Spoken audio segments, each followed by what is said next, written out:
Okay, super. So we are going to kick off our first panel on infrastructure. And I'm so pleased to welcome Shailen Bhatt. Shailen is the administrator of the Federal Highway Administration. And he brings a tremendous wealth of experience to this role. Shailen, you were the head of the Colorado DOT. You went on to become the president, CEO of ITS America, and then on to AECom as senior vice president to lead innovation. So we are so pleased to have you here with us today, Shailen. The floor is yours. Thank you. So good morning.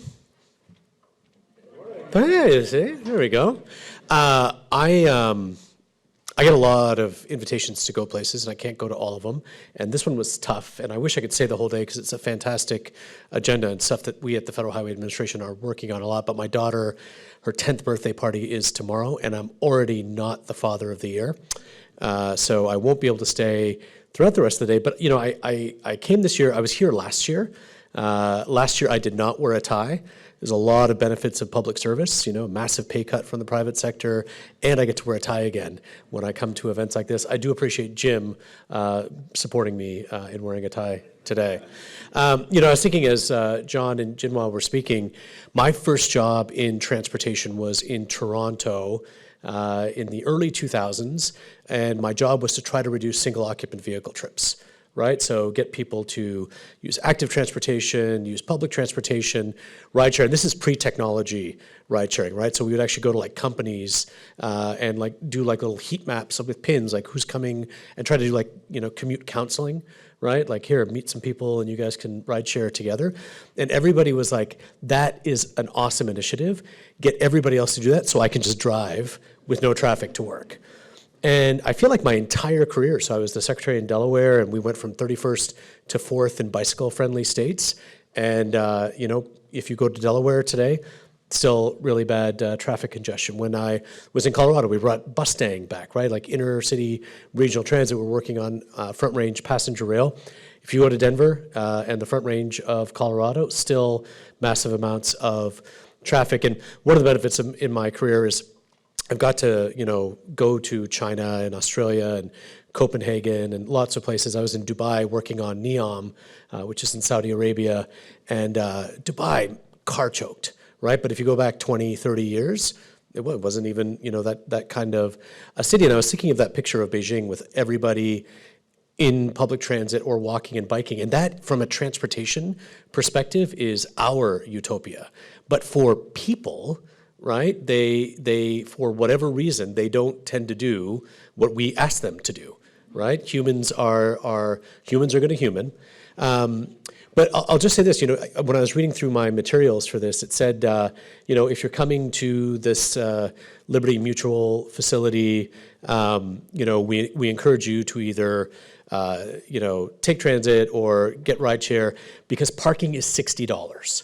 Right? Now, if you had just put in there, we encourage you to take public transportation, right? And there's a bike share outside. Most people are like, yeah, maybe. And I'm not going to ask how many people took transit or whatever here. But you put $60 for parking, and a lot of people are like, damn, that's expensive, right?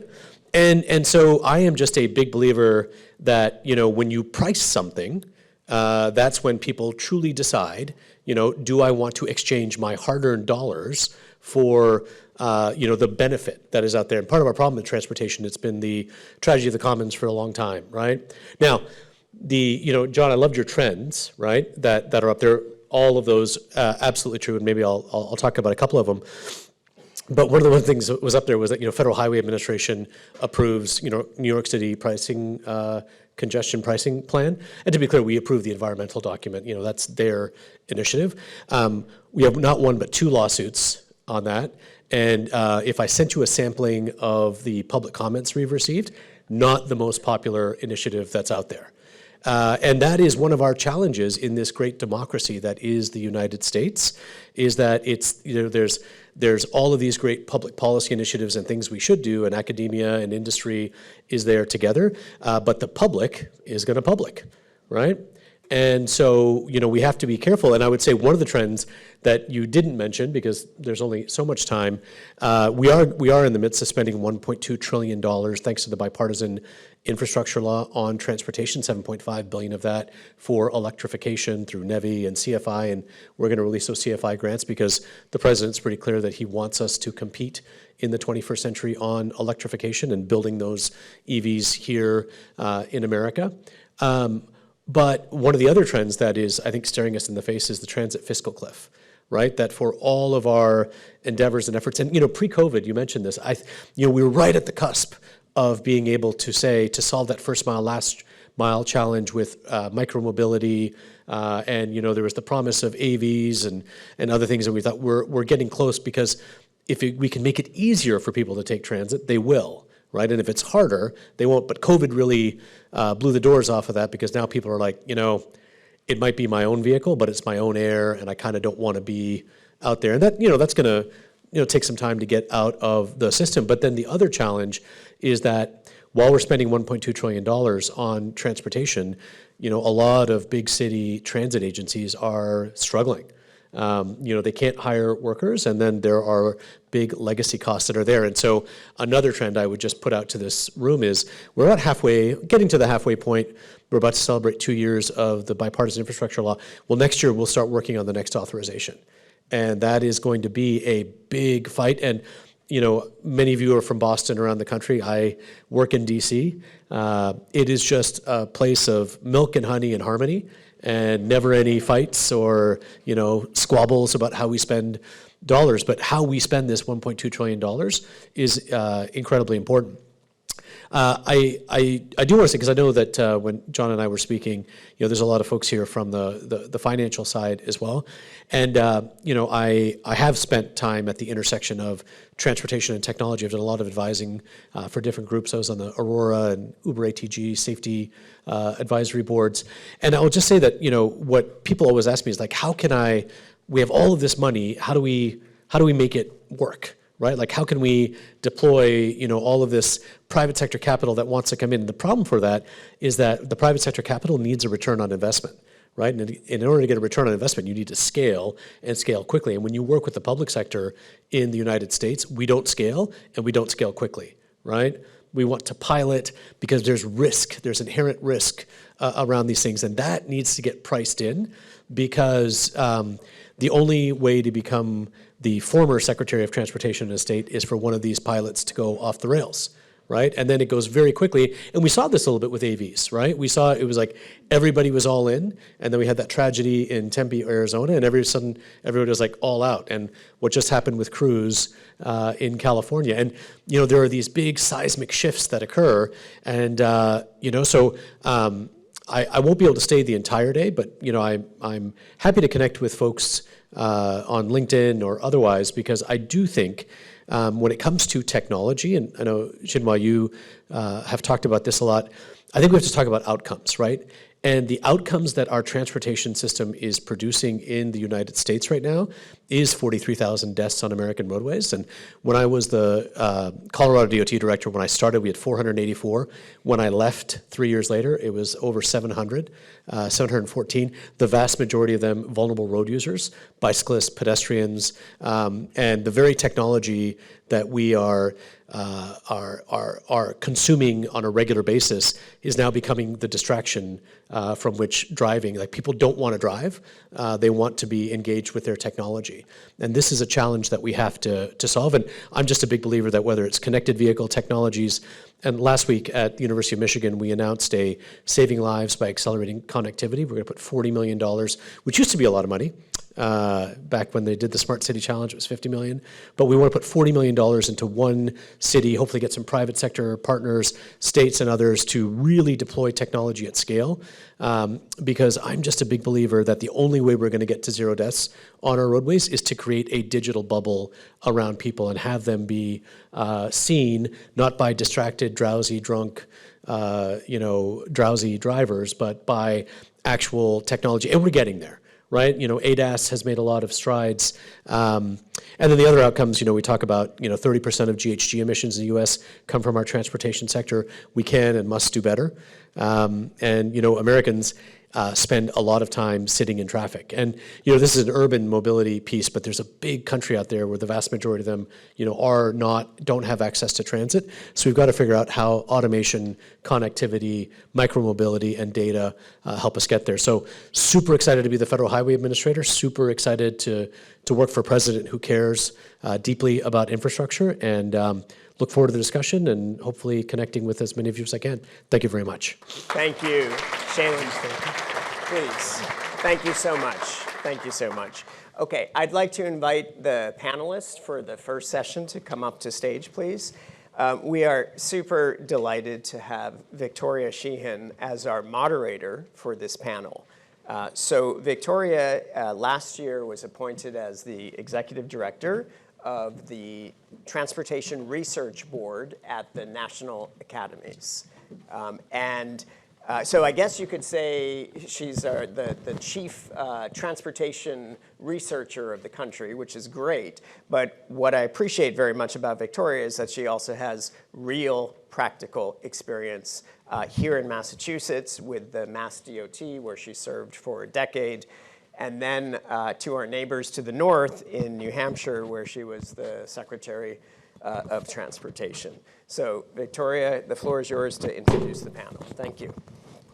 Good morning, everyone. It's great to be here.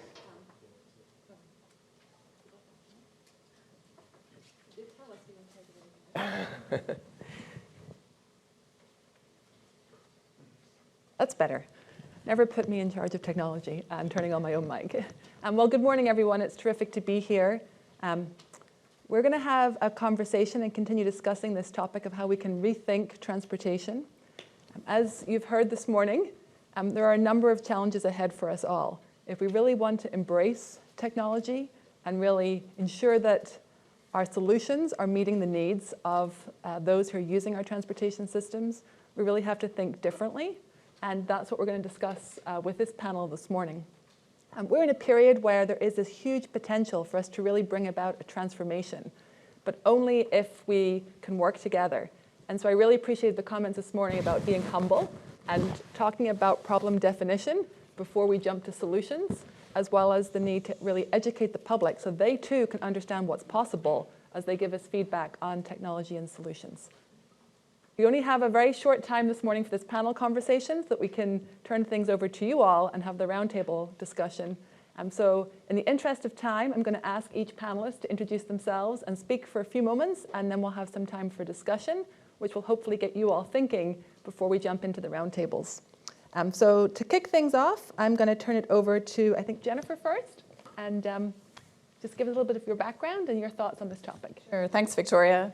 Hi, my name is Jen Duthie. It's a pleasure to be here today. I'm head of innovation for Cintra.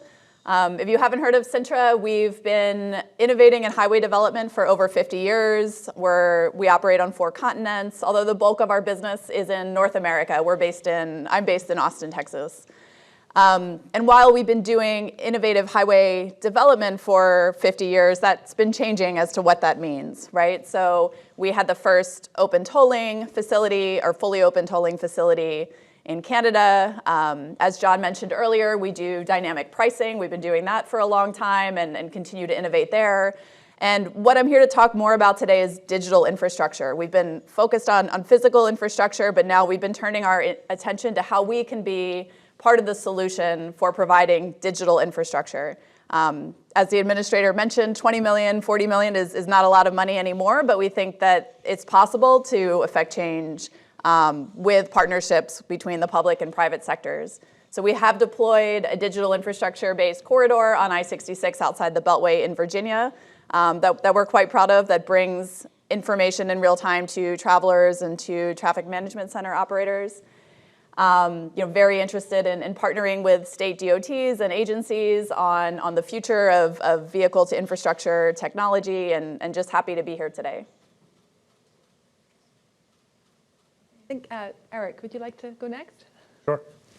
Erik Dietz, President and CEO for Michelin Mobility Intelligence, which people always ask, what is that? I know Michelin for either the tires or the restaurant guides, but globally, Michelin is a mobility company. And this area is an area that we're heavily investing in for the future of mobility, because we care about how people move, and we want to make sure we're giving them the best way forward that we can. And when we think about really the core expertise of Michelin, it's in understanding driving behavior and understanding the roads that people move on. And so mobility intelligence is really working both in the public sector as well as in the private sector to bring insights to the industry that are data-driven.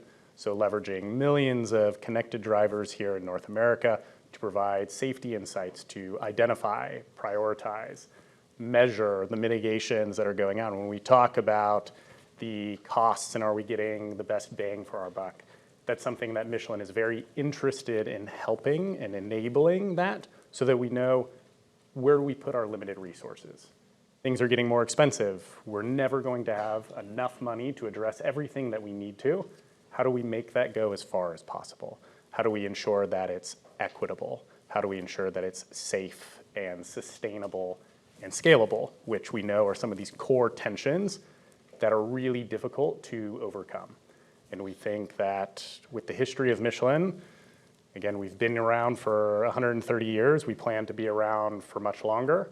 It's something that we are investing in today for our future tomorrow, and we don't plan to go anywhere. Also joining us, we have Laura. Do you want to share a little bit of Sure. perspective? Well, good morning, everyone. I'm Laura Chace. I'm President and CEO of ITS America, which is the Intelligent Transportation Society of America. I think many of you are familiar with us, but essentially we represent public sector agencies, private sector companies, research and academia around deploying technology and transportation to provide safer, greener, smarter mobility for all. So we are about the outcomes, but how technology is an enabler in those outcomes. And what I would say, we've been around for over 30 years, what I would say, we're focused on now is really how do we digitally transform the way people and goods move. And what I see happening, and I'll say to John, I would add one more trend to your trends, which I really appreciated, and I think we're all on point, which is what we're seeing is we're trying to advocate for a mindset shift in how we invest in transportation. For decades, we've really focused on the physical. Infrastructure has meant physical, and we've focused on the physical.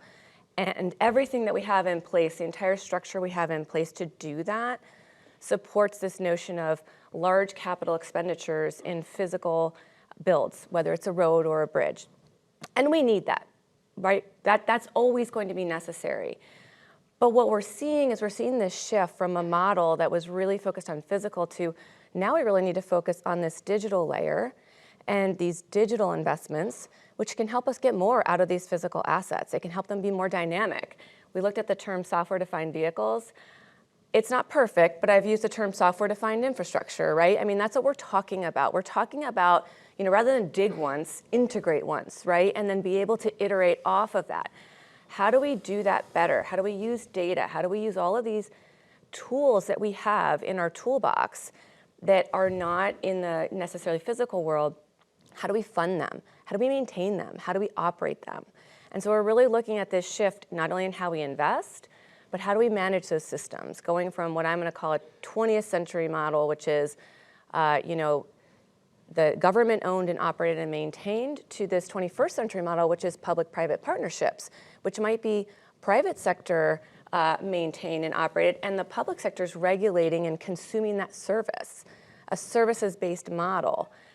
To really get those outcomes that we want. And the question I would challenge everyone in the audience today with is, do you actually think we can get to the goals, 0 deaths, 0 emissions, increased equity, without these tools? We believe you can't. We believe it's a necessary component and an essential layer of these investments that we make in our system. Last but not least, Chris. Thanks very much, Victoria. Chris Atkinson, on loan to the US Department of Transportation. I am an MIT grad, but I am a professor from the Ohio State University, too. On loan to the DOT, helping to set up ARPA-I for infrastructure, the Advanced Research Projects Agency for Infrastructure, which was created in the Infrastructure Investments and Jobs Act 2 years ago. ARPA-I, what is it? It's the newest, youngest federal agency, sub-agency you've never heard of before.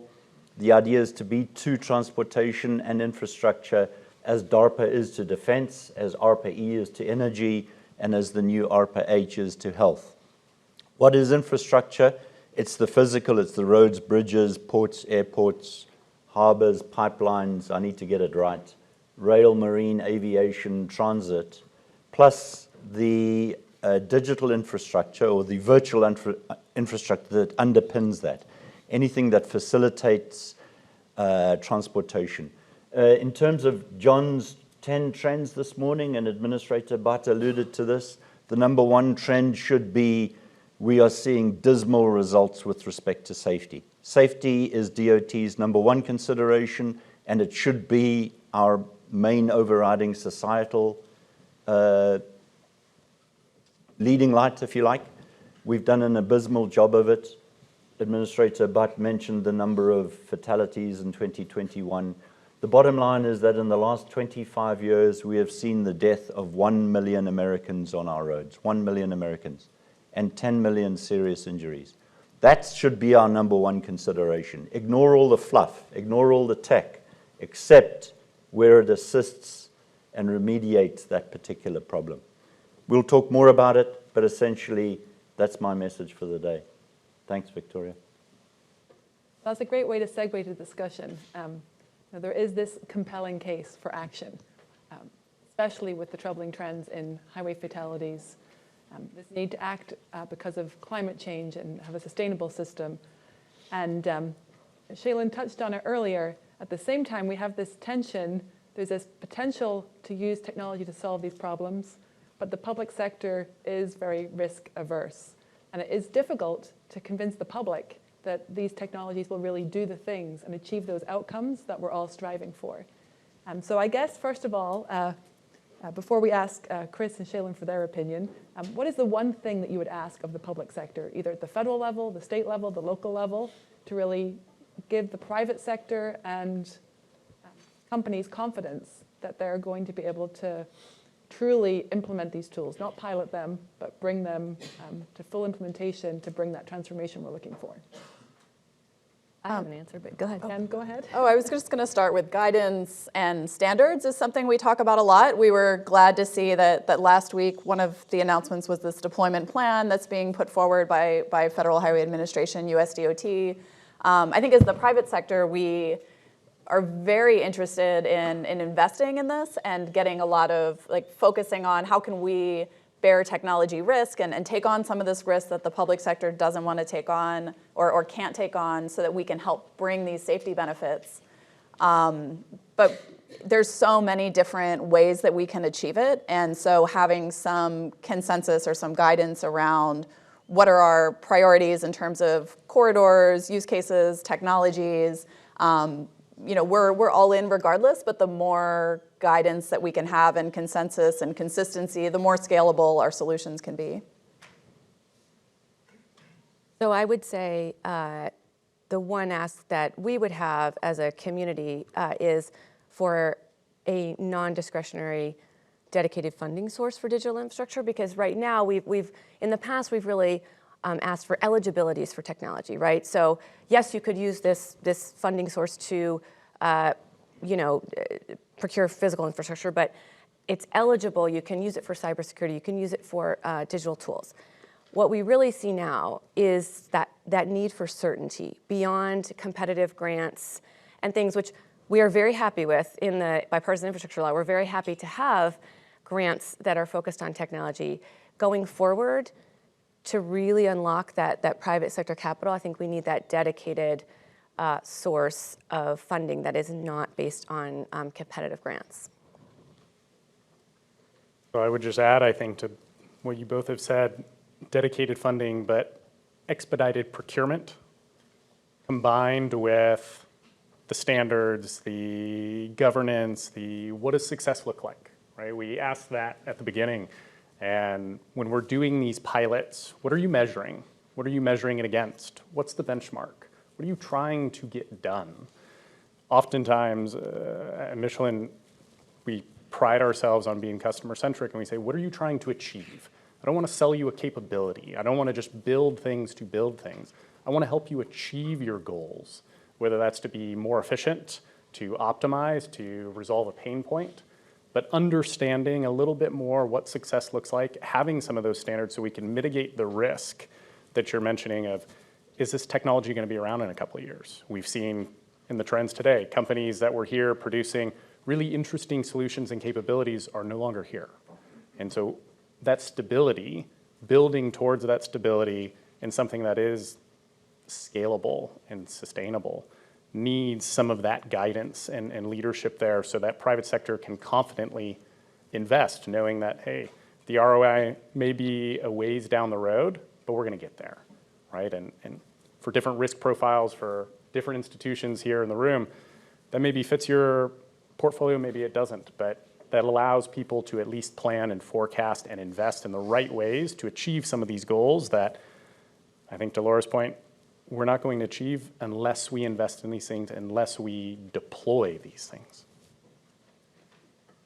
So I'll ask the inverse question. We've heard from the private side. On the public side, what do you need from your private sector partners? Maybe Shailen, you want to go first, and then I'll try to Yeah, I think Chris mentioned that 1 million people have died on American roadways in the last 20 years, 25 years. Imagine if somebody showed up today and said, I've got this great new invention. It's going to kill 1 million Americans in the next 25 years. It's going to contribute to all of this, GHG emissions. It's actually going to bog us all down. But other than that, there's a lot of upside, right? It'd be like right up there with like tobacco. We'd be like, thanks, but no thank you, right? And so, and Jinma, you had said, who is responsible, right? I think from my perspective, I'm the Federal Highway Administrator. I'm responsible, right? When I was in Colorado, I was a DOT secretary, or in Delaware, I was responsible for that system. And I think that is the part that we actually need to start putting accountability, with these dollars that are being expended to say, if safety is truly, if we truly said that safety was our number one priority, we would have a vastly different set of investments that were being made in our transportation system. It would unequivocally look different. But we say safety is our number one priority, but we don't actually measure against it, right? And so to the private sector, I would say, the procurement cycle is going to be the procurement. It's actually set up to defeat technology procurements.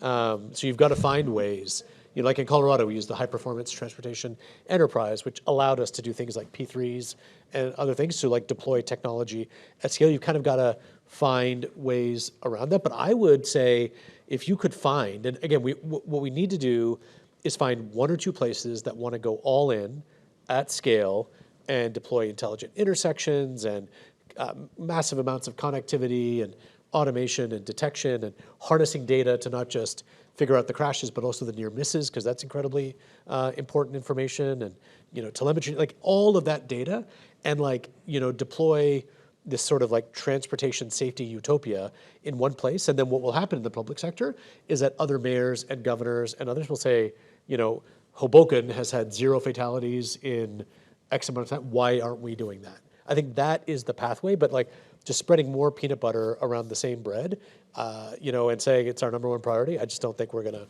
move the needle. Agree wholeheartedly. We are at DOT, we're very, very bullish on the concept of using innovation and technology for safety.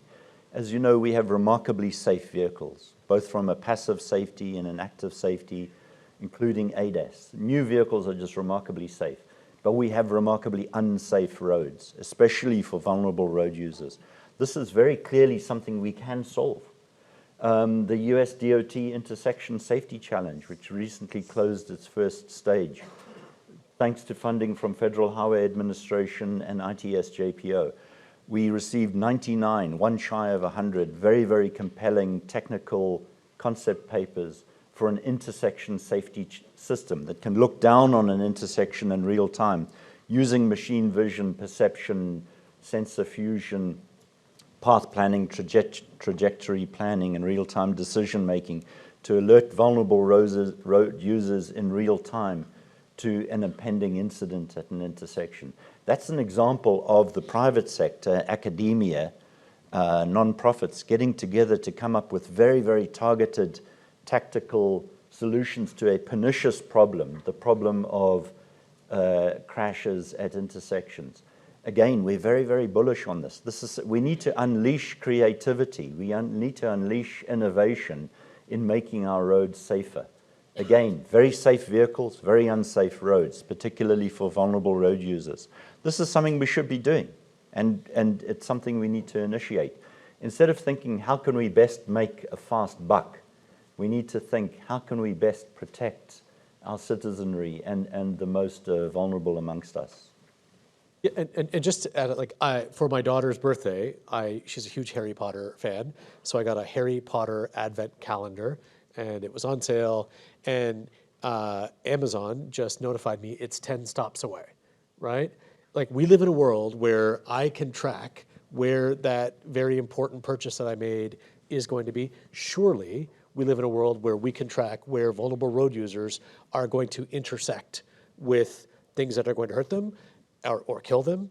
And so, like, just building on that from a private sector, maybe it's a service that you subscribe, like safety as a service, right? Like, subscribe to my connectivity service, and I'm going to guarantee, that you're going to get home safely because here are all the things that we do. Like, I just feel like there's a world where, like Minority Report, that movie where we have pre-crime, and like maybe Chris like comes down on like a thing and like yanks the person back because we're able to predict that crash beforehand, right? Like, we're not that far away. It just takes courage for us to be able to actually push through to the next level. It takes courage, and it takes this public-private collaboration. So what is the best way to establish those true working relationships that will deliver results and outcomes? What are the different models that we should be looking at? We joke about the procurement processes, but they take so long so that we can ensure competition. So how do we prevent things like vendor lock-in and not giving others that same opportunity to access those dollars and help be part of the solutions? You asking? Jen, you work on a lot of the public-private partnerships, maybe sharing your experiences? Sure. first? I mean, there were a lot of dimensions to your question. Yeah.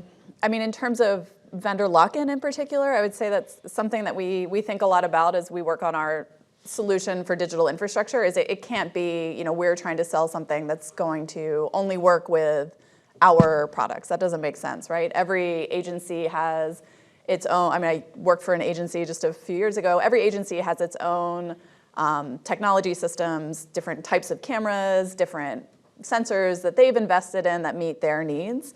And so whatever solution that we provide as a private sector partner needs to be like interoperable and flexible are two different words that we use. So if we want to develop a solution that can have a real impact beyond just one agency that can be scalable, it needs to be easily integratable with different a lot of different pieces. And that gives DOTs the flexibility to say, okay, in Colorado, this type of camera makes the most sense to me, or in Maryland, I really prefer LiDAR for whatever reason. Or maybe, Michelin comes out with some new connected vehicle type products that can be integrated. We can't be reinventing the technology every time there's our technology landscape moves forward a little bit, right? We need to have a solution that can add in or be modular for all of these advances. That, of course, would help mitigate the risk for those public sector agencies who are hesitant to embrace technology because they don't know what's coming next, and they want to have that interoperability. Yeah, I was going to say, we've talked a lot about this, interoperability, like the buzzwords, interoperability, open source standards. These examples exist in other industries. You can share banking information, you can share healthcare information securely. It's because they have these systems, these standards, and these open source architectures. We need something similar in transportation. Right now in the physical world, right, when I drive from my house to work, or sometimes in metro, but if I drive, I'm going on a county road. I live in the DMV in DC. So I'm going on a county road, I'm going on a Maryland state road, I'm going on Virginia state, I'm going on multiple different jurisdictional roads just to get to DC, probably at least 4, right? And there's no difference. There's no difference for me. But in this digital world, right, to Jen's point, we can't have it be that perhaps the vehicle of any sort that you're in or the system that you're using isn't able to communicate, isn't able to share information, isn't able to be interoperable. And this is a hard problem to solve when you think about it. You know, we've got 50 states, we've got thousands more jurisdictions. Everyone needs to actually have something that they're working towards. It's going to allow them to procure and integrate different solution sets.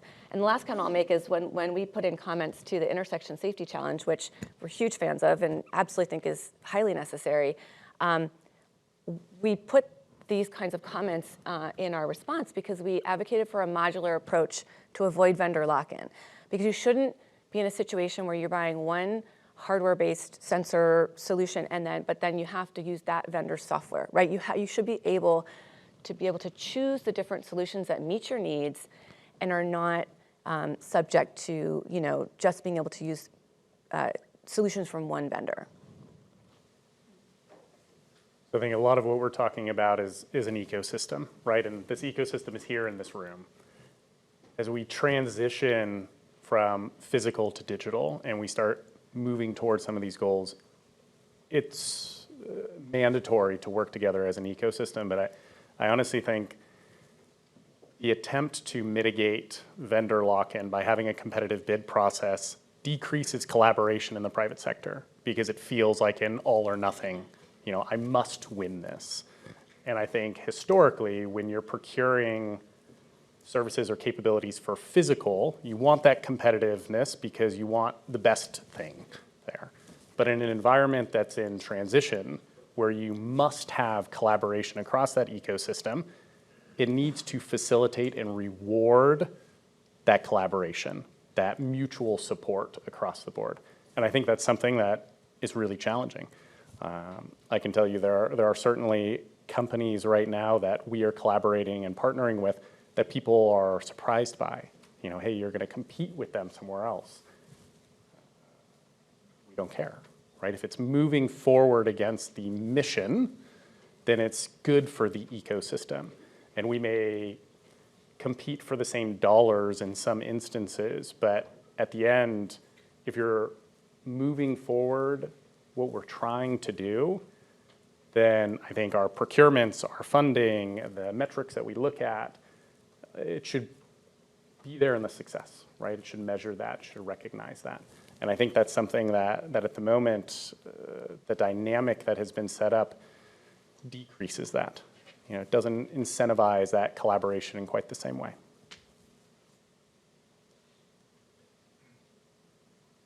So we've talked a lot about the technology aspect of this particular panel, but we're also tasked with solving this challenge of the ever-increasing costs of developing transportation solutions. And I think some of the reasons why it costs so much as we're doing these projects is because of the workforce challenges, supply chain challenges. And so I think that's even going to impact the cost of technology deployments. While we may be able to get more bang for our buck with those solutions over traditional approaches to these transportation challenges, the industry is just seeing increase in costs across the board. So from your perspectives, what are some of those drivers? What are those potential solutions? How can we manage cost? It's not necessarily about bringing down cost at this point, but ensure that we don't see the level of growth that we've been experiencing most recently and can provide the most value to the traveling public. Yeah, so you know, John had mentioned that as one of the trends that he had identified. And, you know, I'd say this, I mean, look, we're going to spend $1.2 trillion on infrastructure, and everybody's like, wow, this is like such a big amount of money. But with the amount of construction inflation that we've seen, it actually, you know, decreased that. And then all of these big projects, the longer you take, the more inflation tends to, you know, take a bite. Now, I would say this gets politicized, and it's like, oh, it's because of X or Y. This is global inflation in construction. When I was working in Singapore, when I was working in Saudi Arabia, when I was working in Europe, like across the board, and actually, to me, you could trace back some of that inflation to the war in the Ukraine, right? Like as soon as that happened, a lot of these commodity prices went up. So I think we're just in an inflationary era right now. But to me, there's the cost and then there's the price, right? And so, the costs are going to be, what we're bearing, but the price you pay for something is determined by the value that you get back from it, right? And so, to me, I actually think that we should be looking at every scarce dollar we spend as a government agency, and I view transportation investment as spending, not as spending, but as government spending, but as government investment, right? Because our transportation system, like we're talking about mobility, but freight is a huge component, that is also reliant on our transportation system. But like, what is the ROI of every one of those dollars? And bringing that back to, okay, if safety is our number one, priority, then how does this dollar spent actually translate? Because I think what you're going to find is a lot of the money that we spend, even if safety is our number one priority, doesn't track directly back to safety. And that can actually, I think, help with some of the abilities to scale some of these things, because we can say like, hey, we did the analysis. We have to do safety, analysis on, are we going to put an intersection in? Are we going to put a grade separated interchange in? I would say when in doubt, roundabout, because you get about 80% reduction in crashes. But I think applying that lens to it will help us say, this is, the cost is going to be the cost, but this is the actual return for every dollar that we're spending.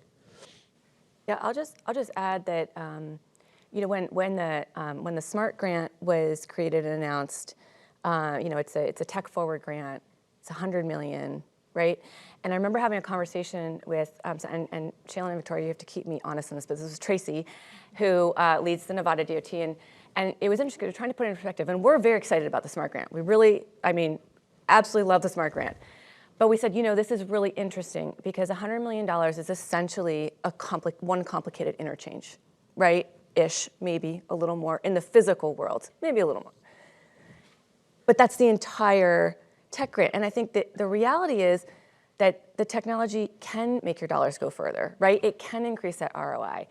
I also agree with Shailen wholeheartedly that we need to invest heavily in a couple of locations to really show that return on investment. Part of the challenge I think we have as an industry right now, and I think the public sector has, is we have a lot of small deployments that just aren't giving us enough of that data and ROI to come back and then confidently say, yes, I am actually going to put more money into this technology solution because it's going to deliver this outcome, because we don't have that pervasive deployment yet. And so we're also very excited about this connected vehicle $40 million opportunity, because that is enough money to actually do this well in a location and show how it can impact travel for everyone, right? Not just vehicles, whether for pedestrians, for cyclists, for transit, for freight, for all of the users of the system, for micromobility users, right?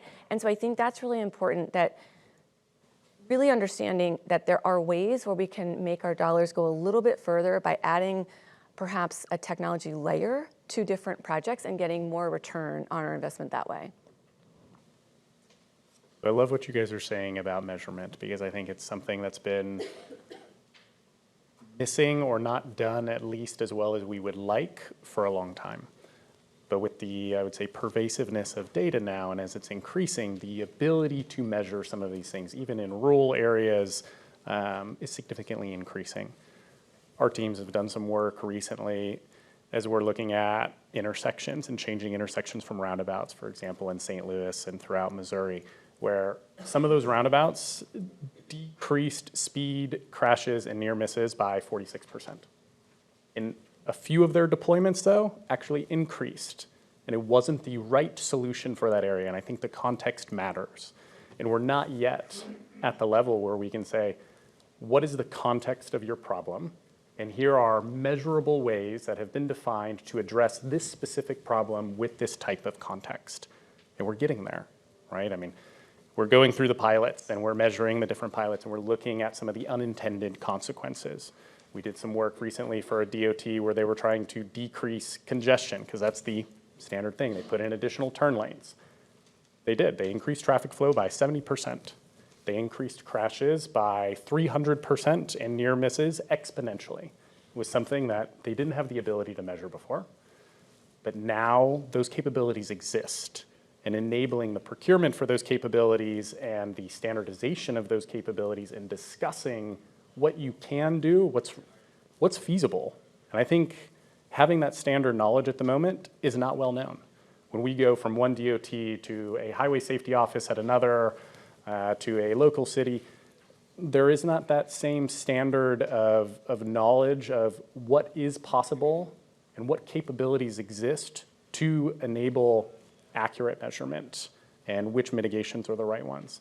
But I think what we're talking about is the right things here to say, we need to be doing this and we need to be doing this everywhere, and so that we know for this given issue, in this given domain, this is the best solution. Because when we talk about near misses, a near miss in DC is not the same as in West Texas, is not the same as in Los Angeles, right? It's behavioral, it's contextual based. And you need to be looking at that data with that lens to understand that so you can make the right decisions. I think the measurement, point is so interesting. I mean, we have this deployment in Virginia, and we'd love to have you come and see, and it's cool, it looks really fun, but what impact does it have? And so we've been spending a lot of effort trying to think about, or how do we leverage the data we have to say, we're able to respond, or we're able to know that there's an event, whether that's a wrong way driver or a pedestrian or a stopped vehicle, we're able to know, X minutes faster than we would otherwise. And we're able to get emergency response to that incident X minutes faster than we would otherwise. We're able to prevent X percent of secondary crashes. And working on that, and maybe there's some more, there is opportunity for more collective effort around measuring those metrics and getting that out there to help make the case and prove that return on investment. To bring up Tracy from Nevada DOT, I heard her say last week, we were talking about on the order of 11 minutes maybe for faster response time in an urban area, and she was saying, well, in Nevada on a rural road, maybe you could improve that by 24 hours or 48 hours, depending on what the use case is. So I think there's a lot of room for ROI, and we need to think about how we're measuring that. Just to steer the conversation to something we haven't really mentioned, and that's human factors and human behavior. We've mentioned it in passing, but it's just so incredibly important. We're trying to work out things like what induces a person to step off a sidewalk looking at their smartphone, what induces somebody to speed, what induces somebody to be self-distracting within a vehicle, and everything from those decisions all the way to what steers people to or away from public transit. Just incredibly important human factors and human behavioral questions that we've studied for 100 years and we're still none the wiser. I think we need, as a society, we need to do a better job of coming up with those answers too. Back to John. Super. Okay, so we're going to transition to the breakouts now. I just have maybe one super quick thought here, because you all mentioned pilots, right? So my thought is about something called Metcalfe's law, right? Which is to say that the value of a network increases with the number of nodes in that network. So Shailen, if you and I are the only two people on the planet with a cell phone, that's really of limited value. If everybody in this room has cell phones, that starts to become more valuable. If we all have cell phones, it's astronomically more valuable.